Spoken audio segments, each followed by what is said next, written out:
Bonjour à toutes et tous. Aujourd'hui, je vais vous parler du moteur de recherche de LinkedIn. Ceux qui m'ont déjà eu en cours ou en formation savent que j'affectionne le moteur de recherche pour sa puissance. Et ce qui est intéressant, c'est qu'il y a quelque chose qui est apparu il y a pas très longtemps, je dirais depuis le début 2021. C'est que dans le moteur de recherche, on a la possibilité désormais de chercher des entreprises.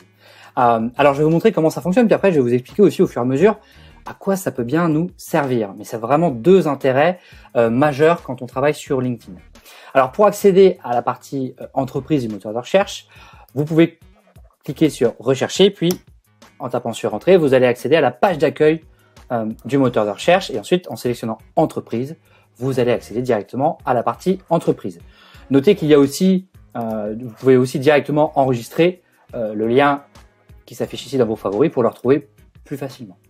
Alors, comme vous voyez, ici, on a un système de filtre. On va pouvoir chercher par lieu, par secteur, par taille d'entreprise.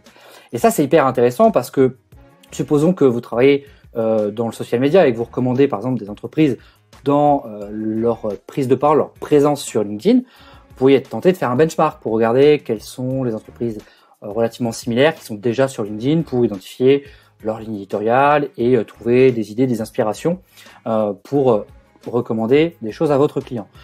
Mais c'est aussi intéressant, notamment si vous faites de la prospection. Si par exemple vous vendez des services à des entreprises bien spécifiques et que vous voulez identifier une liste de prospects potentiels, d'entreprises potentielles, c'est assez intéressant aussi d'utiliser ce moteur de recherche. C'est un vrai annuaire, quoi. Alors, prenons un exemple. Imaginons que on cherche des entreprises qui sont situées plutôt dans l'ouest de la France.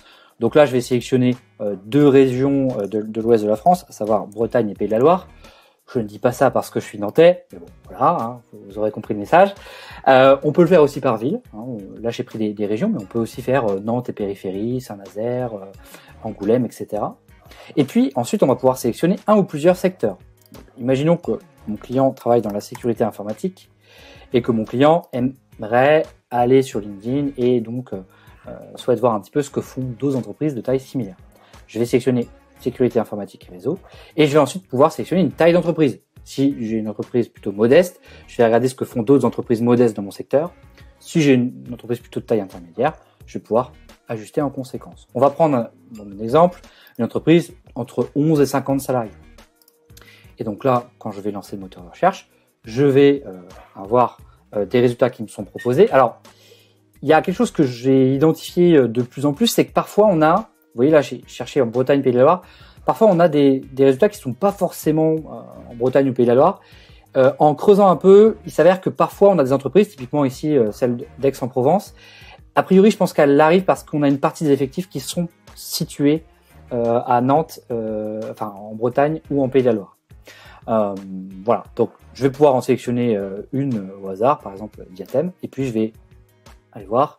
Du coup, je vais voir que l'entreprise est bien à Brest, elle a entre 11 et 50 salariés, et je vais pouvoir ensuite regarder ses posts pour regarder un petit peu sa ligne éditoriale. Qu'est-ce qu'elle publie? Est-ce qu'il y a des choses intéressantes, voilà, qui peuvent m'inspirer dans le cadre de la rédaction de ma stratégie? Donc ça, c'est le premier exemple. Le premier intérêt du moteur de recherche, c'est de trouver comme ça des entreprises qui ressemblent à une entreprise de notre client.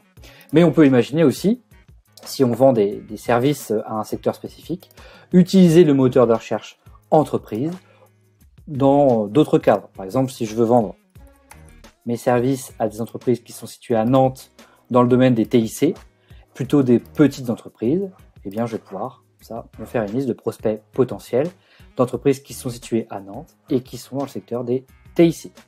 Voilà. Donc, c'est vraiment quelque chose qui est assez intéressant et je le répéterai jamais assez, mais vraiment, pour moi, le moteur de recherche de LinkedIn, aujourd'hui, il est extrêmement puissant. Il n'y a pas besoin forcément d'un compte Sales Navigator pour faire tout ça. Donc voilà, il faut vraiment exploiter ça. Enfin, je vous y encourage. C'est quelque chose qui est très intéressant et qui est vraiment utile au quotidien.